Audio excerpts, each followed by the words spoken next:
नमस्ते स्टूडेंट्स, मैं Nitin Mahore, maths teacher from Yavatmal, फिर से एक बार आपके लिए मेरे नए वीडियो के साथ, जिसमें हम बात करने वाले हैं class 9 chapter 6 lines and angles, उसमें से क्वेश्चन नंबर 2।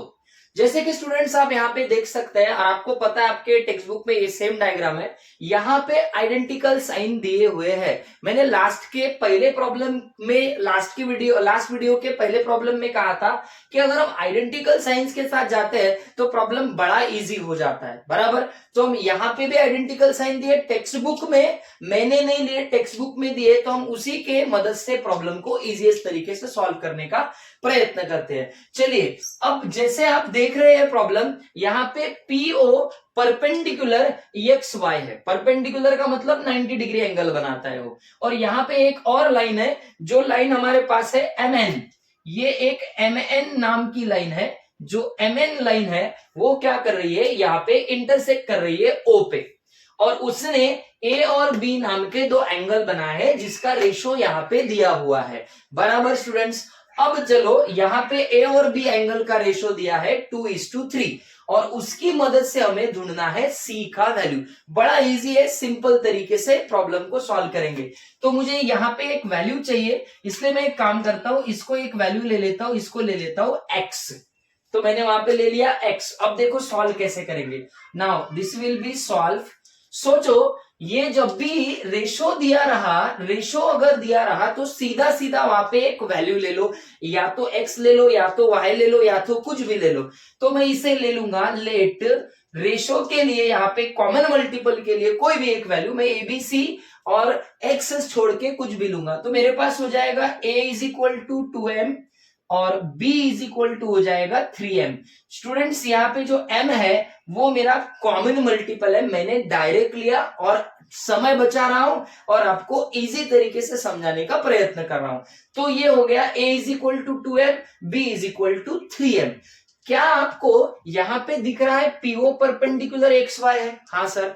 तो परपेंडिकुलर होने की वजह से ये जो है a प्लस बी जो है वो कितना मिल रहा है, 90 डिग्री। यानी कि हम यहां पे लिख सकते हैं फ्रॉम गिवन, क्या students, a plus B is equal to 90 degree. अब a की वैल्यू 2m, b की वैल्यू 3m, ये 90 डिग्री।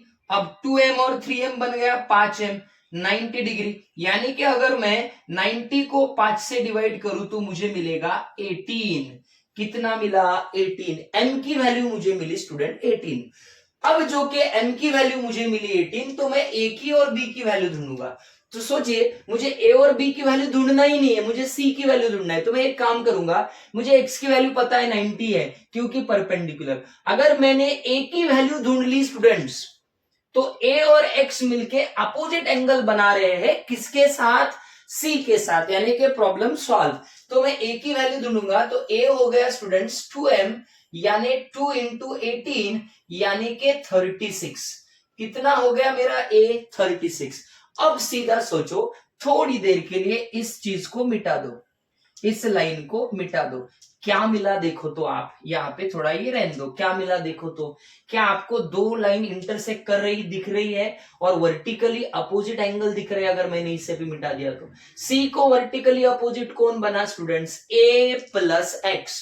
कंबाइनिंग में C को वर्टिकली अपोजिट कौन बना? A plus x. यानी बाय वर्टिकली अपोजिट एंगल्स मैं कह सकता हूं C is equal to x plus ए।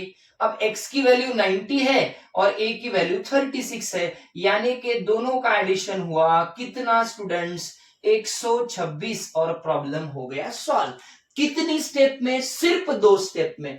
पहली स्टेप हमने m की वैल्यू ढूंढी, दूसरी स्टेप a निकाला और a की वैल्यू सीधा वर्टिकली अपोजिट में रख दी, और हमारे पास c यह एंगल की वैल्यू आ गई। समझ रहे हो? होप आपको प्रॉब्लम समझा होगा। वीडियो को पॉज कर करके देखिए, आपको बड़े इजी तरीके से समझ में आएगा। मिलते हैं नेक्स्ट वीडियो में नेक्स्ट प्रॉब्लम के साथ।